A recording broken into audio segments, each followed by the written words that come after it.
ఉప్పలపురం గ్రామంలో సంక్రాంతి సంబరాలకు మొత్తం కూడా గిరిజనులు తయారవుతున్నటువంటి సమయంలో వాళ్ళ కుటుంబాల్లో సంతోషం లేకుండా చేసినటువంటి పరిస్థితి మనం చూస్తూ ఉన్నాం. ఇక్కడ ఇవన్నీ కూడా గిరిజనుల ప్రైవేటు స్థలాలు. ఈ ప్రైవేటు స్థలాలు కూడా అన్నదమ్ములు వాటాలు తాతల తండ్రుల నుంచి వాళ్ళు పంచుకోవాల్సినటువంటి అంశం. వీళ్ళ స్థలాలకు తీసుకున్నారు. తర్వాత రోడ్లు కూడా వాళ్ళు ఏర్పాటు చేసుకోవాలని ఒక అంగీకారంతో, మ్యూచువల్ అండర్స్టాండింగ్తో వాళ్ళ కుల పెద్దలు, అదేవిధంగా వారి బంధువులలో ఉన్నటువంటి పెద్దలంతా కూడా ఒక అగ్రిమెంట్కి వచ్చి ఆ అగ్రిమెంట్ ప్రకారం రోడ్డు ఇవ్వటం జరిగింది. ఆ రోడ్డు ప్రకారం వీళ్ళకి ఏదైతే ఈ కుటుంబానికి సంబంధించి ఇళ్ల స్థలం ప్రక్కన జరపాల్సి ఉంది. పంచారు కూడా, మొత్తం కూడా గెట్టు కూడా వేసినట్టు పోలీస్ సబ్ ఇన్స్పెక్టర్ ఏకొండూరు వారి సమక్షంలో జరిగినటువంటి అంశం ఇది.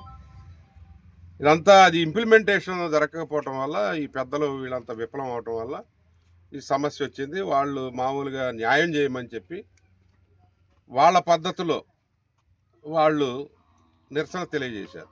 నిరసన తెలియజేయటం వాళ్ళ హక్కు.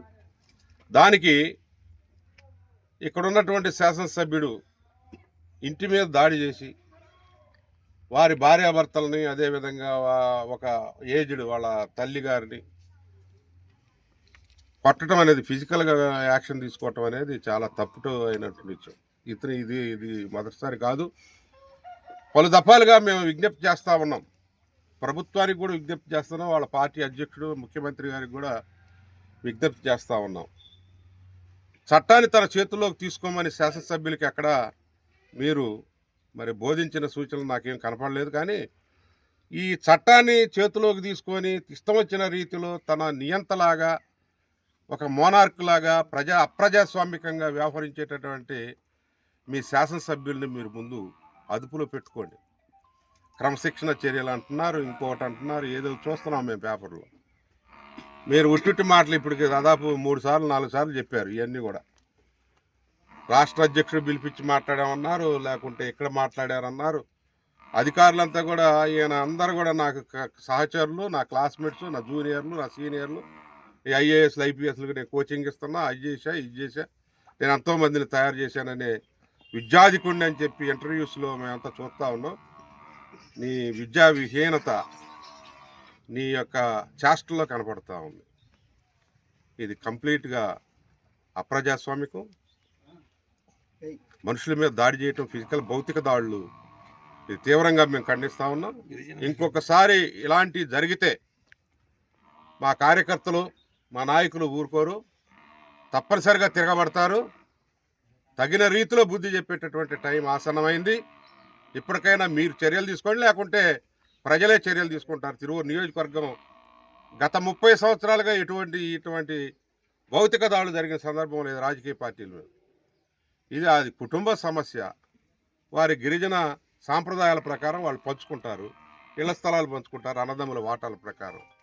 దాన్ని నీ చేతిలోకి తీసుకొని ఇష్టం వచ్చిన రీతిలో వ్యవహరించడం అనేది దుర్మార్గమైన చర్య. దీన్ని తీవ్రంగా ఖండిస్తూ ఉన్నాం. తిరువూరు నియోజకవర్గ వైఎస్ఆర్సీపీ పార్టీ ఈ కుటుంబానికి అండగా ఉంటుంది. తప్పనిసరిగా న్యాయం జరిగేంత వరకు కూడా పోరాటం చేస్తామని చెప్పి తెలియజేస్తాం. ఇష్టకరమైనటువంటి వింత అనుభవాలు. ఆడవారు ఏదన్నా రిప్రజెంటేషన్ చేస్తే వాళ్ళని అవమానించటం, తర్వాత ఆత్మహత్యకు పురోకొల్పేటటువంటి మాటలు, చర్యలు ఈ శాసనసభ్యులు చేస్తూ ఉన్నారు. డాక్రా మహిళలు వస్తే అవమానకరంగా మాట్లాడి వాళ్ళ పోలీస్ స్టేషన్లో కూర్చోబెట్టి, పుట్టిరాలకు చెందినటువంటి మహిళలు ఎవరైతే వాళ్ళు గతంలో వైఎస్ఆర్ పార్టీ, ఈ పార్టీ, ఆ పార్టీ అని చెప్పి వీళ్ళు పూజితం, వీళ్ళు చేయాల్సినటువంటి కార్యక్రమాలు చేయకోకుండా పార్టీని ద్వేషంగా చూసి, వైఎస్ఆర్ డోరికి కనుక వైఎస్ జగన్మోహన్ రెడ్డి గారి బొమ్మ ఉంటే, పోస్టర్ ఉంటే దాని మీద వ్యక్తిగతంగా ఆయన బీపీ రేజ్ చేసుకొని కోప్పడి, అంటే ఇక వేరే పార్టీ ఉండకూడదా ఏంటి, అసలు ఆయనకి అపోజిషన్ ఉండకుండా చేయాలని చేస్తున్నాడా?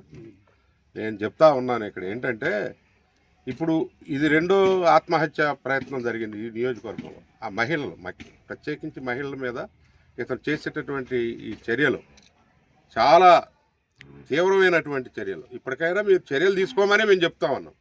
మీ పార్టీ పరంగా చర్యలు తీసుకోండి, అదే చట్టపరంగా చర్యలు తీసుకొని కేసు బుక్ చేయాల్సినటువంటి ఆవశ్యకత ఉందని చెప్పి తెలియజేసుకుంటా ఉన్నాం.